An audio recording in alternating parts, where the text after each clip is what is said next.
Hello friends, ఈరోజు ఈ వీడియోలో మనం inter second year maths 2B సబ్జెక్ట్లోని ఫిజిక్స్ సబ్జెక్ట్లో ఇంపార్టెంట్ సెక్షన్ సిలో వచ్చే ఇంపార్టెంట్ క్వశ్చన్స్ గురించి తెలుసుకుందాం. సో అది కూడా ఎవరైతే బెటర్మెంట్ అండ్ ఇంప్రూవ్మెంట్కి సప్లిమెంటరీకి ప్రిపేర్ అవుతున్నారో వాళ్ళకి ఈ వీడియో చాలా హెల్ప్గా ఉంటుంది. సో వీడియోని ఎండ్ వరకు చూడండి.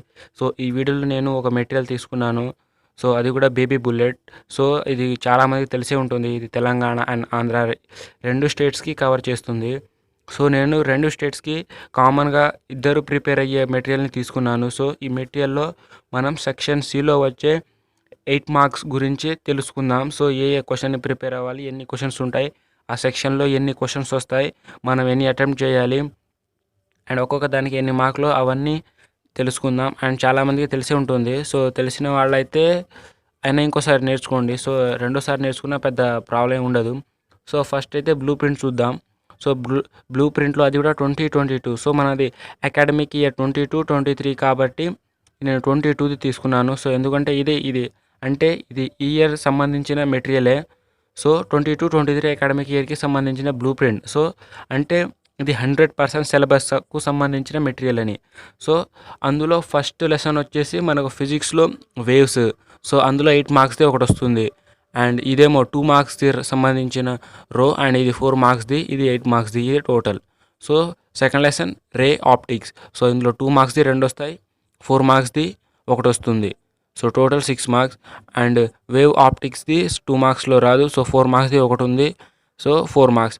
And electric charges and fields 4 మార్క్స్ది ఒకటే ఉంది. అండ్ ఎలక్ట్రోస్టాటిక్ పొటెన్షియల్ దీంట్లో 4 మార్క్స్ది ఒకటే ఉంది. కరెంట్ ఎలక్ట్రిసిటీ 8 మార్క్స్ది ఒకటి ఉంది. And moving charges and magnetism ఇందులో 2 మార్క్స్ది ఒకటి ఉంది, 4 మార్క్స్ది ఒకటి ఉంది, total 6 marks. And magnetism and matter. So ఇందులో మ్యాగ్నెటిజం అండ్ మ్యాటర్లో 2 మార్క్స్ది 2 వస్తుంది. So 4 marks. And electromagnetic induction ఇందులో 4 మార్క్స్ది ఒకటి. ఆల్టర్నేటింగ్ కరెంట్ 2 మార్క్స్ది ఒకటి. ఎలక్ట్రోమ్యాగ్నెటిక్ వేవ్ ఇందులో 2 మార్క్స్ది ఒకటి. డ్యూయల్ నేచర్ ఆఫ్ రేడియేషన్ ఇందులో 2 మార్క్స్ది 2 వస్తాయి, 4 మార్క్స్. అండ్ ఆటమ్స్ ఇందులో 4 మార్క్స్ది ఒకటి, 4 మార్క్స్. న్యూక్లియైలో 8 మార్క్స్ది ఒకటి వస్తుంది. So 8 marks. సో ఈ సెక్షన్ సికి ఇలా 8 మార్క్స్ వచ్చేది సెక్షన్ సి అని మీకు తెలిసే ఉంటుంది. సో 8 మార్క్స్ వచ్చే లెసన్స్ అన్నీ సెక్షన్ సిలో కవర్ అవుతాయి. అండ్ 4 మార్క్స్ వచ్చేది సెక్షన్ బిలో కవర్ అవుతుంది. అండ్ ఏ సెక్షన్లో 2 మార్క్స్ వస్తుంది. సో సెమీకండక్టర్స్ ఎలక్ట్రానిక్స్లో ఇందులో 2 మార్క్స్ ఒకటి వస్తుంది, అండ్ 4 మార్క్స్ ఒకటి వస్తుంది, టోటల్ 6 మార్క్స్. కమ్యూనికేషన్ సిస్టంలో 2 మార్క్స్ది ఒకటే వస్తుంది. సో ఇది బ్లూ ప్రింట్ 2022కు సంబంధించిన సీనియర్ ఫిజిక్స్లో ఉండే బ్లూ ప్రింట్. సో ఇందులో మనం ఇప్పుడు 8 మార్క్స్ గురించి తెలుసుకుంటున్నాం. సో ఫస్ట్ అయితే 8 మార్క్స్ తెలుసుకుందాం. నెక్స్ట్ 4 మార్క్స్ అండ్ 2 మార్క్స్ అలా ఒక్కొక్కటి తెలుసుకుంటూ వెళ్దాం. అండ్ అందులో ఏ క్వశ్చన్స్ అయితే అంటే ఈ కొన్ని క్వశ్చన్సే చెప్తాను. అంటే పెద్దగా చాలా క్వశ్చన్స్ నేర్చుకుని అందులో మొత్తం కష్టపడేంత అవసరం లేదు మనకి. జస్ట్ అంతే, ఒక్క రోజులో వచ్చేంత ఉండాలి. సో కొందరైతే నెలలు చదువుతారు, అంత వద్దు మనకు రిస్క్. వాళ్ళకి వచ్చిన మార్కులే రావాలి, కానీ టైం చాలా తక్కువ ఉండాలి. సో ఇక్కడ 8 మార్క్స్ చూసుకుంటే వేవ్స్ నుంచి ఒకటి, current electricity and nuclei. So ఇది 8 మార్క్స్ సంబంధించిన సెక్షన్ సిలో వచ్చే చాప్టర్స్. సో ఇందులో 8 మార్క్స్ వస్తుంది. బట్ అందులో ఎన్ని ఎగ్జాంపుల్స్, ఎన్ని ప్రాబ్లమ్స్ ఉన్నాయో ఇప్పుడు తెలుసుకుందాం. సో ఇవన్నీ అలా టాప్ షార్ట్ ఆన్సర్ క్వశ్చన్స్ అని ఏదేదో ఇస్తాడు. సో అవి మనం పట్టించుకోకర్లేదు. సో ఇక్కడ చూసుకుంటే స్టార్ట్ అయింది, మన గండం స్టార్ట్ అయింది, వచ్చేసింది. సో ఇందులో లాంగ్ ఆన్సర్ క్వశ్చన్స్ అని హెడ్డింగ్ ఉంది. సో సెక్షన్ సిలో waves, current electricity and nuclei. So ఈ 3 చాప్టర్స్ వస్తాయి. సో ఫస్ట్ వచ్చేసి waves. So first lesson waves. అంటే ఇది సెక్షన్ సిలో మనకు ఫస్ట్ క్వశ్చన్ కనిపిస్తుంది. సో సెక్షన్ సిలో 3 వస్తాయి కాబట్టి ఆ 3లో మనం కేవలం 2 రాయాలి. సో వేవ్స్లో మనకి ఫస్ట్ ప్రాబ్లం వచ్చేసి explain the formation of stationary waves in an air column enclosed in open pipe, derive the equation for the frequency of the harmonic produced. So ఇది ఫస్ట్ క్వశ్చన్. సో ఇందులో కొన్ని key points ఉంటాయి. ఏంటంటే closed pipe, so open pipe, enclosed in open pipe. So ఇది open పైప్కి సంబంధించిన problem. So pipe ఉన్నప్పుడు దాని L value, length value and mu value ఎలా ఉంటుంది, అవి మొత్తం సాల్వ్ చేసుకుంటూ రావాలి. సో ఇక్కడ first harmonic, second harmonic, third harmonic అని ఉంది. సో దీని గురించి మీకు తెలిసే ఉంటుంది. ఫస్ట్ హార్మోనిక్లో కేవలం ఇదే రెండే ఉంటుంది. సెకండ్ హార్మోనిక్లో ఒకటి యాడ్ అవుతుంది. థర్డ్ హార్మోనిక్లో రెండు యాడ్ అవుతాయి. సో అలా mu value and n value. So and లాస్ట్కి చివరికి answer N1:N2:N3 equals to. So answer ఏంటంటే N1కి క్యాన్సిల్ అయిపోతుంది కాబట్టి 1:2:3. సో ఇక్కడ ఆన్సర్ చూసుకుంటే 1:2:3 ఉంది. సో ఇది ఆన్సర్. ఇది రావాలి. ఇది రాస్తే మనకు 8 మార్క్స్. దాంతోపాటు ఒక కింద ప్రాబ్లం ఉంది. సో ప్రతి ఒక్క ఎగ్జాంపుల్కి ఒక ప్రాబ్లం అటాచ్ అయి ఉంటుంది. సో ఇచ్చేస్తే 6 లేదా 5 అండ్ ప్రాబ్లమ్ని సాల్వ్ చేస్తే 2 or 3 మార్క్స్. సో ఇది first problem. And second problem వచ్చేసి, సో సెకండ్ ప్రాబ్లం ఎక్కడుంది? ఇక్కడ ఉంది. సో ఒక్క నిమిషం. సో సెకండ్ ప్రాబ్లం ఇక్కడ ఉంది. So second problem, how the stationary waves formed in closed pipe, explain the various modes of vibration and obtain relation of their frequencies. So first ప్రాబ్లంలో మనకి open pipe ఇచ్చాడు. So second ప్రాబ్లంలో closed pipe. So closed pipe. So చాలామంది second year స్టూడెంట్స్కి తెలిసే ఉంటుంది closed pipe అంటే ఏంటి, ఓపెన్ పైప్ అంటే ఏంటని. సో ఓపెన్ పైప్లో మనకు మధ్యలో యాడ్ అవుతూ ఉంటాయి, మధ్యలో మిడిల్లో. బట్ ఓపెన్ పైప్లో, క్లోజ్డ్ పైప్లో ఏంటంటే ఇక్కడ క్లోజ్ అయిన చోట యాడ్ అవుతుంటాయి. సో ఇది ఫస్ట్ హార్మోనిక్ స్టేజ్లో. సో ఫస్ట్ హార్మోనిక్ స్టేజ్లో ఎలా ఉంటుంది, అండ్ థర్డ్ హార్మోనిక్ స్టేజ్లో ఇలా ఒకటి యాడ్ అవుతుంది. సో ఇక్కడ కార్నర్లో యాడ్ అయింది, ఇక్కడ ఈ ప్లేస్లో ఇది యాడ్ అయింది. అండ్ ఫిఫ్త్ హార్మోనిక్ స్టేజ్లో రెండు యాడ్ అయ్యాయి. సో ఇలా ఒక్కొక్క స్టేజ్లో ఎలా యాడ్ అవుతుంది, వాటి L value, mu value and N1, N3 వాల్యూలు, N5 వాల్యూలు అవన్నీ ఫైండ్ చేసి క్యాన్సిల్ చేస్తే మనకు 1:3:5 వచ్చింది. సో ఇది ఆన్సర్. అండ్ చివరికి ఒక ప్రాబ్లం అటాచ్ అయి ఉంటుంది. ఈ ప్రాబ్లమ్స్ మీకు లెసన్లో, మీకు టెక్స్ట్ బుక్లో లెసన్లో లాస్ట్కి ప్రాబ్లమ్స్ ఉంటాయి అన్నీ. సో ఆ ప్రాబ్లమ్స్ అన్నీ నేర్చుకుంటే మనం ఈజీగా రాసేయచ్చు. So next third one, so explain the formation of stationary waves in stretched string. So stretched string and hence deduce the law of transverse wave stretched string. So third one problem చూసుకుంటే మనకు stationary waves in stretched string. So ఒక స్ప్రింగ్ని అలా లాగినప్పుడు అక్కడ కూడా harmonic vibration వస్తుంది. Spring లాగినప్పుడు వేవ్స్ వస్తాయి కాబట్టి వైబ్రేషన్. సో దాని యొక్క ప్రాబ్లం. సో దీంట్లో కూడా మనం కొన్ని step by step harmonic, first harmonic stage, second and third, ఇలా ఇందులో ఏంటంటే వి వాల్యూ, N1 వాల్యూలు, N2 వాల్యూలు, ఎల్ వాల్యూ ఇలా ఫైండ్ చేసి సాల్వ్ చేయాలి. సో ఇది థర్డ్ ప్రాబ్లం. అండ్ దీనికి ఒక ప్రాబ్లం కింద అటాచ్ అయి ఉంటుంది. So I think S, it side ఉంది. బేబీ బుల్లెట్ దోల్ చేస్తుంది. So 8th one. సో దీనికి ట్యాగ్. సో ఇది attached problem, first one, second one. So దీనికైతే రెండు అటాచ్డ్ ప్రాబ్లమ్స్ ఉన్నాయి స్టేషనరీ వేవ్స్కి. సో స్టేషనరీ వేవ్స్కి రెండు అటాచ్డ్ ప్రాబ్లం ఉన్నాయి కాబట్టి ఇది కొంచెం important. So next fourth one problem, what is Doppler effect. అస్సలు మామూలుగా ఉండదు ఇది, డాప్లర్ ఎఫెక్ట్. సో ఇది డాప్లర్ ఎఫెక్ట్ చాలా మందికి తెలిసే ఉంటుంది డాప్లర్ ఎఫెక్ట్ అంటే ఏంటి, అండ్ దాని యొక్క frequency, sound and source of motion, observe, rest. So Doppler effect యొక్క మనం డెఫినేషన్ రాసి దాన్ని ప్రూవ్ చేయాలి. డాప్లర్ ఎఫెక్ట్ని సౌండ్లో ఫ్రీక్వెన్సీ అబ్జర్వ్ చేసి ఫైండ్ చేయాలి. సో ఈ ప్రాబ్లం అయితే చాలామంది వచ్చి అనుకుంటున్నాను, మ్యాక్సిమం వచ్చేస్తుంది ప్రతి ఒక్క స్టూడెంట్కి. అది గవర్నమెంట్ అయినా, ప్రైవేట్ అయినా, ఏ స్కూల్ అయినా, ఏ కాలేజ్ అయినా, ఎవరైనా, ఎంత పెద్ద స్టూడెంట్ అయినా, లో స్టూడెంట్ అయినా వచ్చే ఉంటుంది డాప్లర్ ఎఫెక్ట్. అండ్ ఇది కూడా important. So fourth one. So next last fifth one, what is Doppler shift, obtained as expression for the apparent frequency of sound heard when the observer in the motion with respect of a source at rest. So ఇక్కడ just చాలా సింపుల్గానే ఉంటుంది, but నేను జనరల్గా చెప్తాను. So ఒక sound అంటే 2 points ఉంటాయి.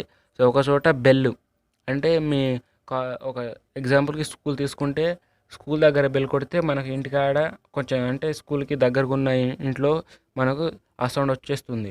అండ్ అదే ఆ సోర్స్ అంటే మీరు పరిగెడుతున్నప్పుడు కూడా సౌండ్ వినిపిస్తుంది, కానీ దాని యొక్క ఫ్రీక్వెన్సీ ఎలా ఉంటుంది అంటే కదలకుండా ఒకే రెస్ట్ ప్లేస్లో ఉంటే ఎలా వస్తుంది సౌండ్, అండ్ ఇలా కదులుతూ ఉంటే ఆ సౌండ్ ఎలా వినిపిస్తుంది, అండ్ దాని యొక్క ఫ్రీక్వెన్సీ ఎలా ఉంటుంది. సో అది మనం ప్రూవ్ చేయాల్సింది ఈ ప్రాబ్లంలో. సో ఈ ప్రాబ్లంలో ఇప్పుడు మనం ఫిఫ్త్ వన్ కాబట్టి ఫోర్త్ వన్ వచ్చేసి డాప్లర్ ఎఫెక్ట్, ఫిఫ్త్ వన్ వచ్చేసి Doppler shift. So fourth one effect, fifth one shift. So ఈ రెండు చాలా ఇంపార్టెంట్. సో ఇప్పుడు మన ఫస్ట్ లెసన్లో ఏమేమి తెలుసుకున్నాం? Closed pipe first one, second one open pipe, third one stationery waves, and fourth one Doppler effect, fifth one Doppler shift. So ఈ 5 నేర్చుకుంటే ఈ 5 ఒకటి వస్తుంది. సో ఈ 5 మనం నేర్చుకుంటే ఒకటి వస్తుంది. సో కాబట్టి నేను చెప్పేది ఏంటంటే ఈ 5 నేర్చుకోకండి. ఎస్, ఈ వేవ్స్ని లెసన్ని మొత్తాన్ని వదిలేయండి. అసలు మీకు దీంతో సంబంధమే ఉండదు. అదెవరో మీరెవరో అలా ఫీల్ అవ్వండి. ఎందుకంటే ఐపీ ఎగ్జామ్లో మీరు స్కూల్లో ఎంత స్ట్రాంగ్ అయినా వీక్ అయినా మీకు సంబంధం ఉండదు. బట్ మీరు ఎగ్జామ్లో రాస్తేనే మీరు తోపు. సో అసలు ఈ వేవ్స్ని అసలు ముట్టుకోకండి, వేస్ట్ లెసన్ అనుకోండి. ఎందుకంటే నెక్స్ట్ వచ్చేది దానికి రీజన్ కూడా నేను చెప్తాను. సో సెకండ్ అయితే ఒకవేళ ఇంట్రెస్ట్ ఉన్నాడు నేర్చుకోండి. లేని వాళ్ళు ఇక దాని మీద లేని వాళ్ళు ఇంట్రెస్ట్ హార్డ్ అని అండ్ 5 ఇలా నేర్చుకున్న 5 ప్రాబ్లమ్స్ అని వాళ్ళైతే వదిలేయండి, దాన్ని పెద్ద స్ట్రెయిన్ అక్కర్లేదు దాని గురించి. అండ్ దాని రీజన్ గురించి కూడా నేను చెప్తాను. So next current electricity. So 8 marks question. So current ఎలక్ట్రిసిటీలో మనకు 8 మార్క్స్ క్వశ్చన్ ఒకటి వస్తుంది. సో అందులో ఫస్ట్ వన్ వచ్చేసి state Kirchhoff law of an electric network using the law of reduced condition for balancing in a Wheatstone bridge. So ఇదైతే చాలా అంటే చాలామందికి వచ్చే ఉంటుంది. క్లాస్లో ప్రతి ఒక్క ఫిజిక్స్ టీచర్, లెక్చరర్స్ ఎప్పుడు ఎలక్ట్రిక్ కరెంట్లో అడిగే ఒక్కటే ఒకటి Kirchhoff law Wheatstone bridge. ఇవి రెండే ప్రతి క్లాస్లో దాదాపు ఒక 5-6 సార్లు పలికే ఉంటాడు. ఈ లెసన్ చెప్పేటప్పుడు క్లాస్లో Kirchhoff law Wheatstone bridge అంత ఫేమస్ ఇది. ఇప్పుడు మనకు ప్రభాస్, అల్లు అర్జున్, మహేష్ బాబు, ఎన్టీఆర్ ఎంత ఫేమస్ అంత క్లాసులో ఫిజిక్స్లో 8 మార్క్స్లో ఇది అంత ఫేమస్ ప్రతి ఇయర్. సో కిర్చాఫ్ లాలో కొన్ని లాస్ ఉంటాయి. First law, second law, Wheatstone bridge apply చేసినప్పుడు కరెంట్. వీట్ స్టోన్ బ్రిడ్జ్ అంటే ఏదో హైదరాబాద్లో కాదు, కలకత్తాలో ఉండే హౌరా బ్రిడ్జ్ లాంటి కాదు. సో ఇదే దాని యొక్క bridge, wheat stone bridge. So దీంట్లో మనం కరెంట్ని పాస్ చేసినప్పుడు ఇది ఎలా వర్క్ అవుతుంది, ఎలా అప్లై అవుతుంది, సో దాని గురించే ఈ వీట్ స్టోన్ బ్రిడ్జ్. అంటే చాలా సింపుల్. వీట్ స్టోన్ బ్రిడ్జ్లో మనం కరెంట్ పంపించాం, అది ఎలా బిహేవ్ చేస్తుంది, కరెంట్ ఎక్కడి నుంచి పోతుంది, R1 నుంచి పోతుందా, R2 నుంచి పోతుందా, అండ్ వచ్చేటప్పుడు ఎలా అది రియాక్ట్ అవుతుంది అనేదే, అండ్ దాని యొక్క బ్యాలెన్స్ ఈక్వేషన్స్ ఏంటి అనేది చివరికి ఆయన చూపిస్తాను. సో ఇదిగో ఇక్కడ R1/R2 equals to R3/R4. So ఇది ఆన్సర్. అండ్ ఇది ఒక్కటి రాసే చాలు మీకు 1 మార్క్స్ పడిపోదు. అంటే ఈ ప్రాబ్లం ఇదంతా మర్చిపోయినా చివరికి ఇది ఒకటి గుర్తుంటే చాలు 1 మార్క్స్ వచ్చేస్తుంది. దాంతోపాటు కింద ట్యాగ్ ప్రాబ్లం ఉంటుంది. సో ఇది వీట్ స్టోన్ కిర్చాఫ్ లాకి సంబంధించింది. And next potentiometer. State the working principle of potentiometer, explain the help of circuit diagram, how the EMF of primary cells are compared by using the potentiometer. So ఈ current ఎలక్ట్రిసిటీలో second problem వచ్చేసి working principle of potentiometer.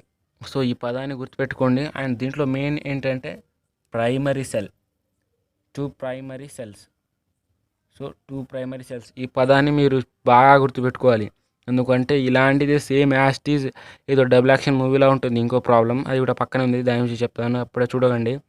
So 2 primary cells compare చేసినప్పుడు circuit diagram గీసి పొటెన్షియోమీటర్ని మనం దాని యొక్క current ఎంత ఉంటుంది, ఈక్వేషన్ ఏంటి అనేది మనం ఫైండ్ చేయాలి. సో ఇది ప్రైమరీ సర్క్యూట్, ఇది సెకండరీ సర్క్యూట్. దీనికి మనం 2 ప్రైమరీ సెల్స్ అటాచ్ చేసాం. సో ఇది గాల్వానోమీటర్ అండ్ ఇది ఈఎంఎఫ్. సో ఇది సిగ్మా 1 సిగ్మా 2 కీస్ అన్నట్టు. సో మనం 2 ప్రైమరీ సెల్స్ అటాచ్ చేసినప్పుడు అది ఎలా వర్క్ అవుతుంది అంటే సిగ్మా 1 అనేది ఫస్ట్ సెల్, సిగ్మా 2 అనేది సెకండరీ సెల్. సో ఇలా డయాగ్రామ్ వేసి చివరికి ఆన్సరు ఈ సిగ్మా 1/సిగ్మా 2 ఈక్వల్స్ టు L1/L2. ఇది ఒక్కటి రాస్తే చాలు మీకు 1 మార్క్స్ పడిపోద్ది. అంటే ఈ ఈక్వేషన్ రాసినందుకే 1 మార్క్స్. ఇది మొత్తం ఎక్స్ప్లెయిన్ చేసుకుంటూ వెళ్తే 8 మార్క్స్. అండ్ కింద ఇంకోటి ఉంది దరిద్రానికి, tag problem. So next third one. So third problem వచ్చేసి state the working principle of potentiometer, explain with the help of circuit diagram how the potentiometer is used to determine the internal resistance. ఈ పదాన్ని కూడా మీరు గుర్తుపెట్టుకోవాలి. ఈ ప్రాబ్లంలో 2 primary cells, ఈ ప్రాబ్లంలో internal resistance primary cells given primary cells. So ఇదేమో ప్రైమరీ సెల్స్ ఇచ్చినప్పుడు ఈఎంఎఫ్ ఆఫ్ ప్రైమరీ సెల్స్, ఇదేమో ఇంటర్నల్ రెసిస్టెన్స్ అడిగినప్పుడు ఇది సేమ్ ఉంటుంది. సేమ్ డయాగ్రామ్లో చూసుకుంటే మీకు అర్థమైపోద్ది. ఈ డయాగ్రాము సేమ్గానే ఉంటుంది, ఏ డిఫరెన్స్ ఉండదు దానికి దీనికి. డబుల్ యాక్షన్ మూవీ చూసినట్టే ఉంటుంది సేమ్. బట్ ఇక్కడేమో 2 ప్రైమరీ ఈఎంఎఫ్ సెల్స్ అటాచ్ చేసాం, ఇక్కడేమో ఇంటర్నల్ రెసిస్టెన్స్. సో ఈ ఆర్బీ ఉందిగా ఇదే. సో ఇది సేమ్ యాస్టిక్ గల్వానోమీటర్, ప్రైమరీ సెకండరీ కీసు సిగ్మాలు. బట్ ఇక్కడ ఇంటర్నల్ రెసిస్టెన్స్ అటాచ్ చేసాం, ఇక్కడ సెల్స్ అటాచ్ చేసాం. సో దీని ఈక్వేషన్ కూడా సేమ్ అలానే ఉంటుంది. సో ఇదంతా ప్రూవ్ చేసి ఇది రాయాలి equation. Small R equals to capital R into L1/L2 - 1. So ఇది రాసిన చివరికి 1 మార్క్స్ పడిపోద్ది. అండ్ తెలిసిందే ట్యాగ్ ప్రాబ్లం. సో ఈ లెసన్ని మీరు నేర్చుకోండి తప్పకుండా, చాలా ఈజీగానే ఉంటుంది. సో ఈ ఇయర్ ఐపీ ఎగ్జామ్లో, బోర్డ్ ఎగ్జామ్లో మనకు ఇది వచ్చింది, ఈ ప్రాబ్లం ఏంటి, ఇది కిర్చాఫ్ లా వచ్చింది మనకి. సో ఇది కిర్చాఫ్ లా అండ్ ఈ 3 నేర్చుకోండి, ఈ మూడిట్లో ఒకటి వస్తుంది. సో ఇన్ని సంవత్సరాలు చదివి మళ్ళీ 3 నేర్చుకోకపోతే బాగుండదు. సో ఈ 3 ప్రాబ్లమ్స్ అయితే నేర్చుకోండి. అందులో 5 ప్రాబ్లంలో మనకు ఒకటే వస్తుంది, బట్ ఇక్కడ 3 ప్రాబ్లంలో ఒకటి వస్తుంది. సో 5 చదవడం కన్నా 3 చదవడం, 3 నేర్చుకోవడమే చాలా ఈజీ అనుకుంటున్నాను నేనైతే. సో ఇదే ఈజీ అనుకోవడం కాదు. సో 5 నేర్చుకోవడం కన్నా 3 నేర్చుకోవడమే ఈజీ. 5 నేర్చుకుంటే అంతే మార్కులు, 3 నేర్చుకున్నా అంతే మార్కులు. కాబట్టి 3 నేర్చుకోవడమే చాలా easy. So next last one వచ్చేసి న్యూక్లియై. ఇదైతే అసలు సింపుల్ లెసన్.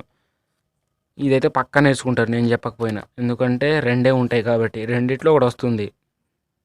సో న్యూక్లియైలో ఉన్నది 2 క్వశ్చన్స్. ఒకటేమో nuclear reactor and nuclear reactor ఎలా పనిచేస్తుంది, అంతే, ఒక్కటే కాన్సెప్ట్.